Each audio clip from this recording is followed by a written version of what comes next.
let's get into it. Oh, I don't know why I'm nervous. Okay, here we go. Hey guys, it's Chandler. Welcome back to my channel. On my channel, we talk about all things personal development, personal responsibility, do it yourself, and I really love to instill that empowerment into people to look within themselves for answers instead of outside of themselves. This is something that I'm constantly working on, and I just love having these conversations. So welcome to my channel. This is introducing a new segment on my channel called Tough Love, where I call you out on things that I wish somebody had called me out on when I was making these mistakes. I hope you're ready. So I'm gonna be a little messy. I'm gonna call y'all out and myself on some of the mindsets that you may have picked up and normalized during your time in LA or New York City. This video might end up being a little bit longer than my normal videos. A lot of information that I've been reflecting on for some time. So grab some coffee or tea and let's get into it. So if you clicked on this video, you're ready to hear that tough love, that truth that somebody had to say. I guess it's me. Here we go. 7 toxic habits / mindsets in LA that are holding you back. Number 1, normalizing debt. Let me just start out by saying it is not normal to be financially irresponsible. I think places like LA are thriving off these fantasy mindsets, like it'll all pay off one day.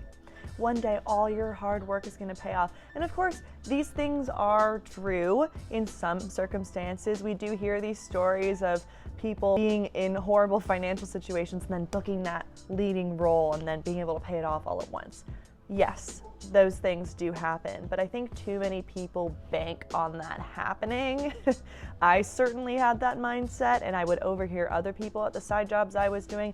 I'm like, yeah, I have $11,000 in debt, and I've been in LA for 6 years. Like, what do you expect? Like, normalizing it, and I started to feel better about my situation. Of course, I'm like, okay, cool, they're in debt too. Okay, everyone's in debt. We're all in debt because it's just so hard. Just so hard to financially support myself trying to be an artist in LA. But I have talent, and if I keep working, it'll all pay off one day, right? This is a bad mindset to have, because that just means, 1, I was surrounding myself with other losers, no offense, self and other people. I was surrounding myself with a victimhood mentality. It's not my fault that I'm in debt. It's LA's fault. It's so hard. It's not something that empowers me. It takes power away from me. It was just a cop-out. It's toxic. It's a bad mindset to have. And yeah, no one forced you to rack up that credit card debt, dude. Like, yeah. No one put a gun to your head and told you to do that. You could have lived within your means. But there's also this like pressure to keep up an illusion of success. That's what LA is like built off of. It's toxic, honestly. It's not real, and it leads to making poor financial decisions. At least in my case, that was the case. Now, I am debt-free now.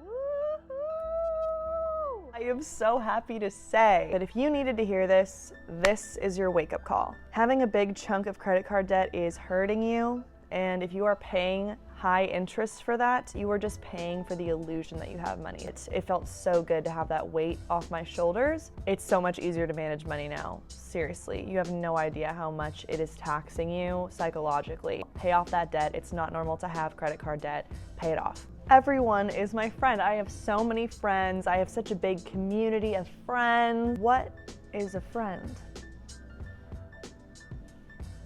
I think that the word friend really got redefined for me in 2020, and maybe that's the same case for you. But I would call everyone I interacted with in the nightlife, people who came to my shows, people I worked with, my friends. I would call all of them my friends. But as soon as the pandemic hit, I didn't hear from any of them. When it comes down to it, we have about a handful of people who would really drop everything and help you if you needed help. This is something I've had to learn over the course of my life in LA. People are pretty detached out here, and not everyone has the capability or the depth to care as much as you do. And it's taken me so long to learn that lesson, because I would care so much about people. I would be there for so many people and then be shocked when they were not there for me in that same way. I would always assume that everyone cared about me and loved me as much as I cared and loved them. This isn't the case, and it's also the case when you're friends with people who are more successful than you. You think, we're friends, they care about me, they're gonna help me out and give me an opportunity when they get the chance and things like this. But I think it's really important to have a plan for yourself and not rely on friendships and connections for growth in your career as an entertainer or whatever you want to be in LA. Of course, when everything opens back up and the nightlife opens back up and venues open back up, I'm going to be so thrilled to see everyone and be friendly as I always am. And I'm really happy that I have come to this understanding of the meaning of the word friend. It's evolved for me. It's important to know that not everyone here is your friend. Okay. Number 3, networking is working. Oh my goodness. Dude, I really convinced myself of this one. I was doing a lot of freelancing stuff after college. I didn't want to get a steady job, and I convinced myself that going to meetings and lunches and coffee dates and sitting in at venues and things like this were work, because it was exposure. Like, I pretended that going out and sitting in on stage and, performing in front of 50 to 100 people was work, because I was building my career and building my following. And I will say that a lot of those times I did go out, really positive things came out of that. But that exposure didn't pay my rent that month, did it? No. It didn't. There was one point after college that I was so busy. My schedule was full of meetings and events and networking events and things like this, and I had no money coming in.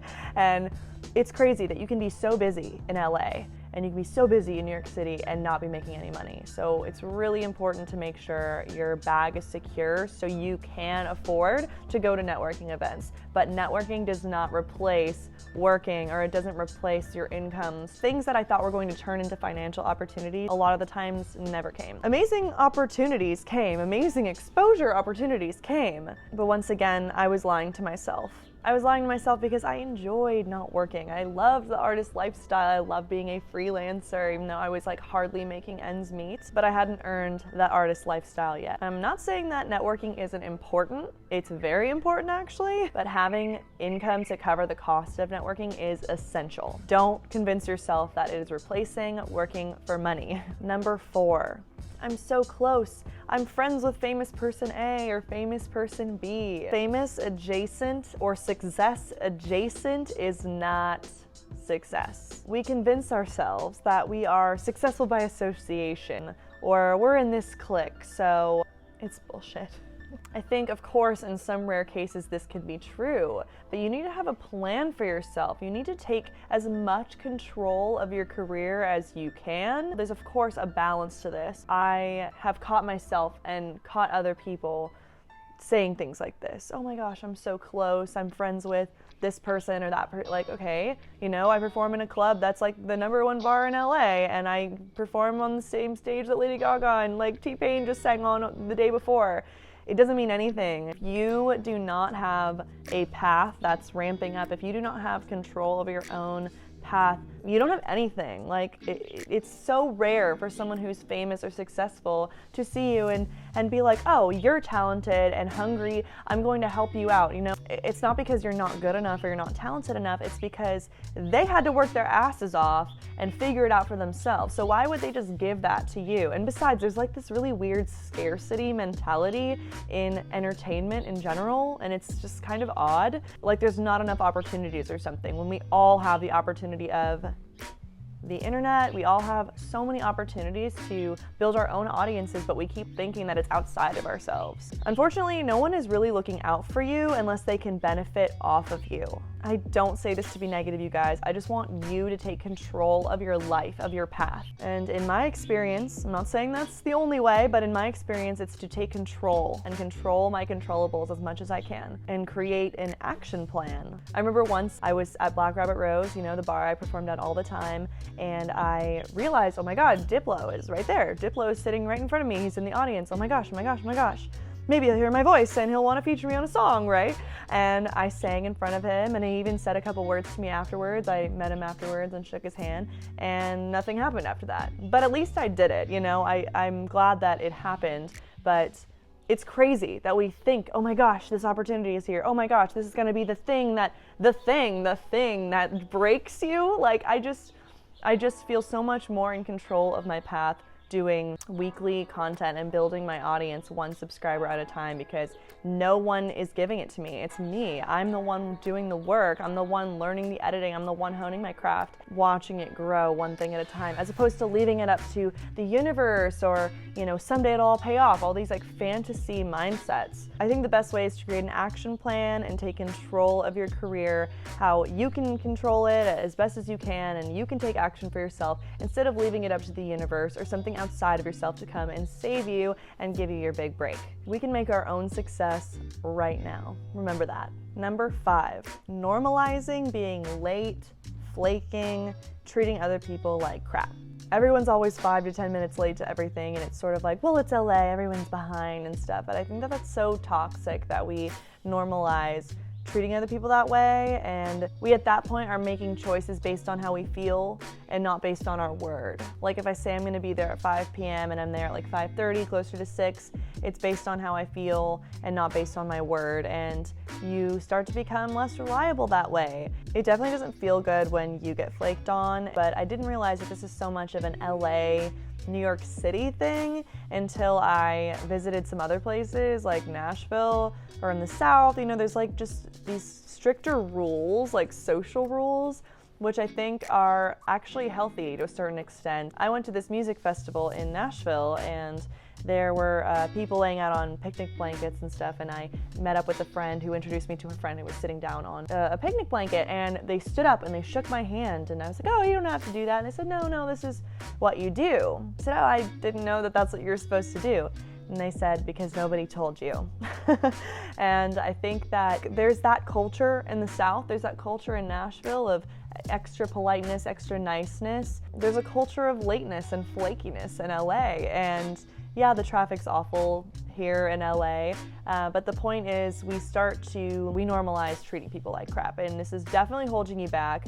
You have no idea how much this is hurting you in your network, because you never know. That one thing that you flake on could have actually been something that really helped you. That person that you flaked on could have actually cared about you and been a true friend. So fulfill your word. Be impeccable with your word. Number 6, tolerating crappy treatment from others for the chance of a potential opportunity in the future. Y'all, this one's so big. Before the pandemic, I was surrounding myself with people who were super talented and had great success in their life, but they were not healthy to be around. They were not healthy in their lives. I didn't like the way they were treating me. You know, there's like some older guys in Hollywood that are sleazy and flirty and gross, and you just want to be seen for your talent, right? I'm trying to build my career. I'm trying to be serious about this. I have always been just very interested in treating music and acting as a business and trying to figure that out and looking to older people who have done it before for advice and things of that nature. And a lot of the times you'll find that these people are really only interested in getting with you, or maybe they'll give you some opportunities, but there's always that like flirty underlying energy. And guys, don't doubt your gut on this. If you feel that it's there, this part is so frustrating. I have recently learned this lesson. It's a very recent one. Honestly, the pandemic has made me less desperate than I was when I was younger.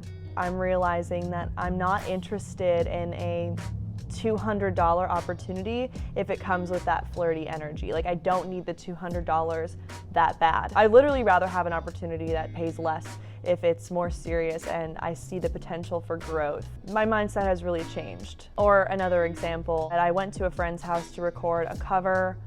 This person, you know, has a history of alcohol and drug abuse, and I went over there to rehearse to film something, and the conversation ended being yelled at, and I had to leave to remove myself from a potentially dangerous situation. So often I would surround myself with people who had alcohol and drug abuse problems because they were successful in some way. They had success in music, and I was hoping that they would see my talent and my hunger, and, you know, hoping that they would help out a friend.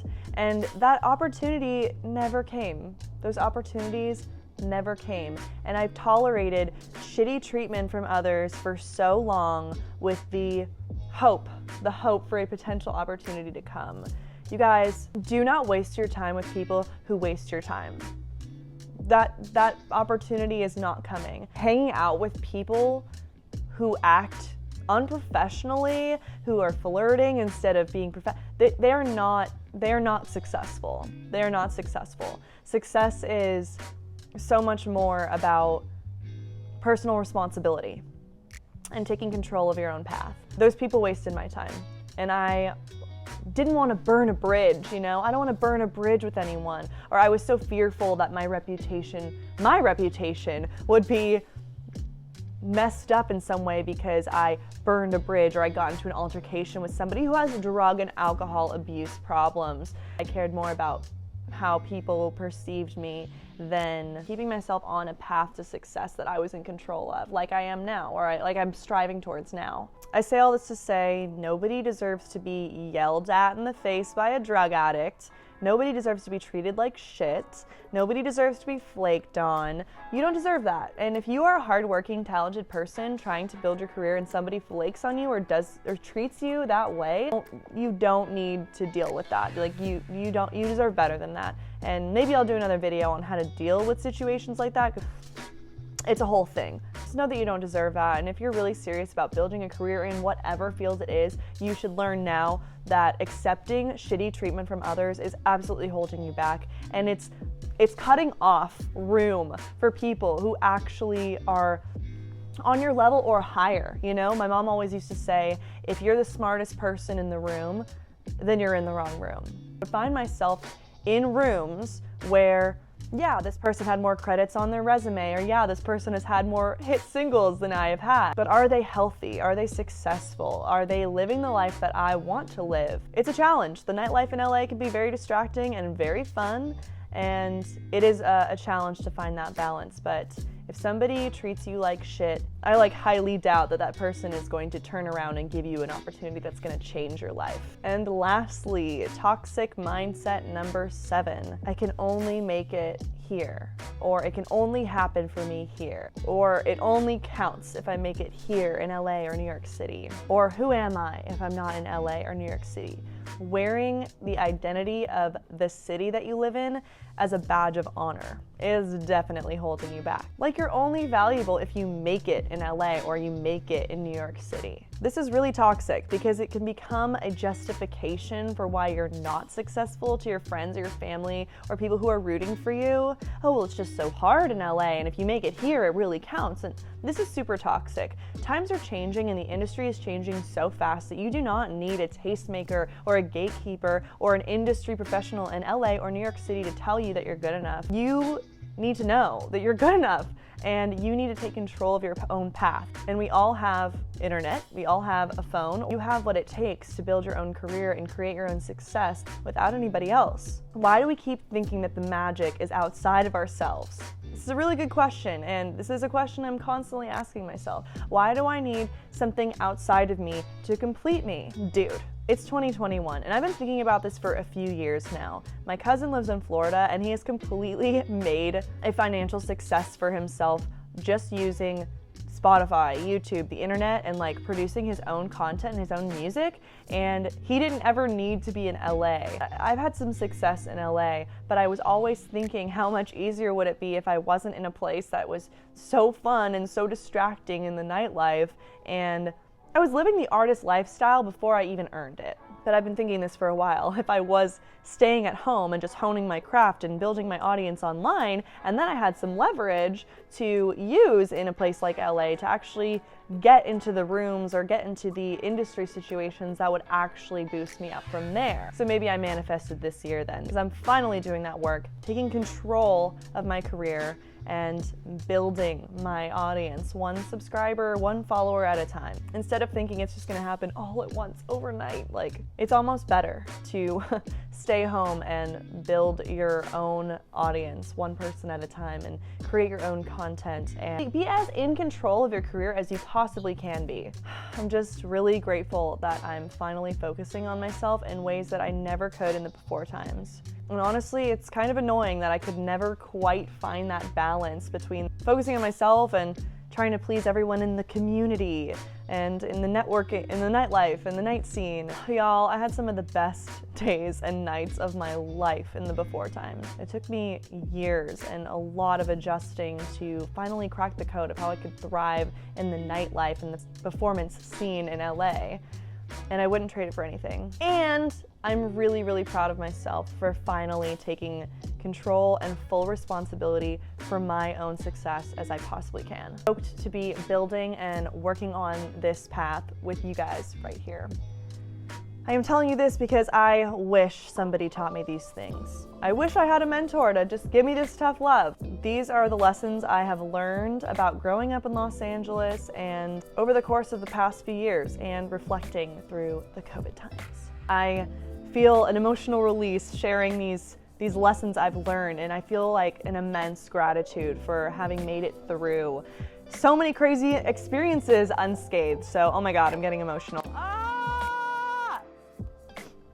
Okay, I think that stopped it. The reason I made this video is because I want you to feel inspired to take full responsibility for yourself and your path and know that you can do this on your own. You don't need anybody else to complete you. You don't need anyone else to give you an opportunity. I hope that this video inspires you to realize that you have everything you need within you to accomplish your goals and dreams. You don't need anyone else. You don't need everyone to be your friend. You don't need that potential opportunity from that sleazy 55-year-old guy who hugs you for way too long. You get the idea here. I could go on and on and on, but you don't need any of it. You can do this. I'm rooting for you. I believe in you. I hope that you check in with yourself and ask yourself if any of these limiting beliefs and mindsets have crept their way into your energetic field and have been holding you back. And if they have, get rid of that shit so you can thrive and be a badass in 2021 and beyond. You have what it takes. Stay blessed, y'all. And make sure to subscribe for more tough love. Thank you guys so much for being here and for supporting my journey and for being a part of this community of badasses in 2021 and beyond. I will see you in the next video. Mwah!